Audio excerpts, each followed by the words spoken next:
les épisodes de Mohamedou et Dylan. Parce qu'il faut savoir que ces deux-là, c'est des sacrés zozos. Qu'est-ce qu'ils nous ont fait rire? Ah là là,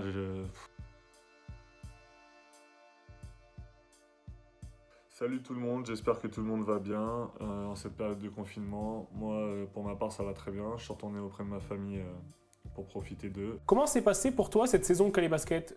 Alors, cette saison de basket, pour moi, je parlais plutôt collectivement. Cette saison, elle a été quand même très compliquée. Très clairement, on n'est pas du tout à la place qu'on s'était fixé comme objectif. Ça s'explique par plein de matchs qu'on a perdus de pas beaucoup, sur des détails, sur des mauvaises gestions de fin de match, aussi peut-être manque d'expérience. Donc voilà, c'est une saison frustrante. Pour ma part, ça n'a pas été la meilleure saison que j'ai vécue de ma carrière. Après, voilà, il y a quand même eu des matchs, des très bons matchs. Il n'y a pas tout non plus à jeter. Je sais qu'on était capable de faire de très grandes choses. Même si, par exemple, le dernier match en date contre Berck, on fait un match vraiment plein. Franchement, ça faisait longtemps qu'on n'avait pas joué avec cette intensité-là et cette concentration-là. Sauf que un match, c'est 40 minutes et les 2-3 dernières minutes, voilà, ça s'est joué sur ces détails-là, sur des manques de concentration, des consignes non respectées. Et c'est pour ça qu'on perd le match. Déjà que mentalement c'était compliqué, mais alors là ça nous a mis un coup de massue. Pour moi c'est une saison quand même décevante sur le plan collectif. On pouvait largement mieux faire. Peux-tu nous raconter ton meilleur souvenir de la saison? Mon meilleur souvenir sur les matchs, je dirais les victoires de Laval et Fougères à domicile, où je trouve que sur 40 minutes on a vraiment fait le travail. Collectivement, le ballon tournait. C'était vraiment des matchs où on a vraiment pris du plaisir. Après, niveau ambiance, je dirais le derby à la maison contre Berck. L'ambiance était incroyable, c'était magnifique. Il y avait la fanfare, les supporters de Berck. Donc ça donnait vraiment une vraie atmosphère derby, comme on les aime. On aimerait vivre des matchs comme ça tout le temps. En plus de mémoire, il y avait aussi Pro Media qui diffusait le match. Donc c'était vraiment top. Et en dehors des matchs? Sinon, en dehors du terrain, dans le vestiaire, les épisodes de Mohamedou et Dylan. Parce qu'il faut savoir que ces deux-là, c'est des sacrés zozos. Qu'est-ce qu'ils nous ont fait rire?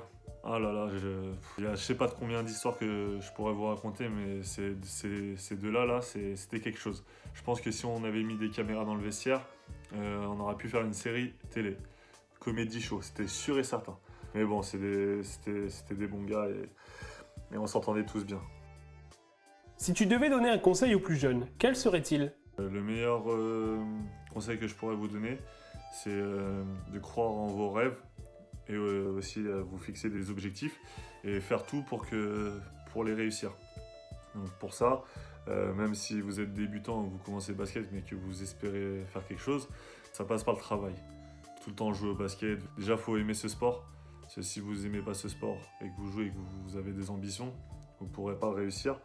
Donc il faut se donner les moyens de réussir, donc travailler.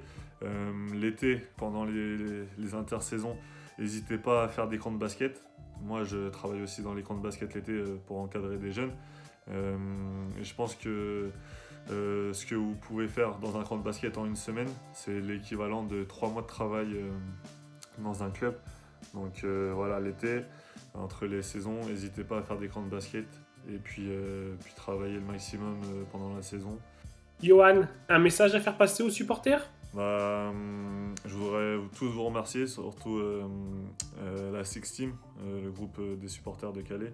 Voilà, vous avez toujours été là, vous êtes venus même dans les moments difficiles. Donc pour ça, je vous remercie du fond du cœur. Continuez à être là parce que vous faites partie de la vie du club, vous êtes important pour le club, donc c'est super ce que vous faites et j'espère que vous serez de plus en plus nombreux. Pour conclure, un petit mot sur la suite de ta carrière? Je me souhaite le meilleur, de continuer à profiter de chaque année sur ma carrière de joueur. J'ai 28 ans, je suis normalement dans mes meilleures années, donc j'ai encore pas mal d'années devant moi et j'espère profiter pleinement de ces années-là et me donner les moyens de continuer à prendre plaisir.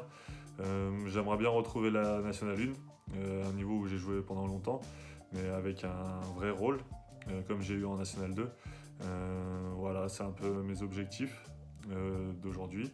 Et bien sûr, j'oublie pas ma reconversion d'entraîneur. Donc j'entraîne les jeunes et ça, je le fais toujours, je prends plaisir. Et je préparais petit à petit et je ferai tout pour atteindre aussi cet objectif-là. Donc voilà les objectifs sur la suite de ma carrière.